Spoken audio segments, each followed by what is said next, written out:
Ito, magluluto tayo ng sabaw ng pork feet and pork ribs. Pinapakulo lang muna natin. Tapos, papalitan natin yung tubig.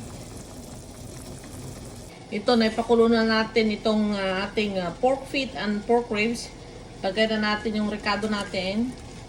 Onion, garlic, tsaka tomato.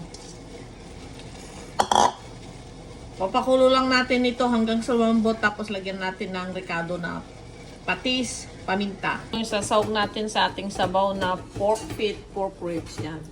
Sitaw, gabi at pechay.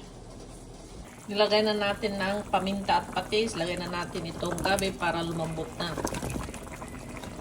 Yan. So, lagay na natin ang gabi para lumambot. Yan, medyo malambot na ang ating pork feet and pork ribs.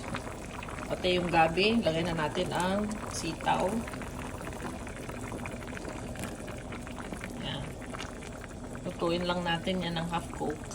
Ito luto ng ating sabaw na pork feet and pork ribs. Yan.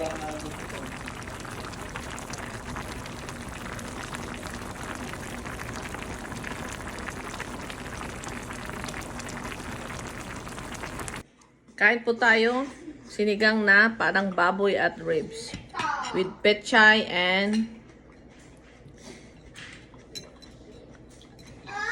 sitaw and gabi.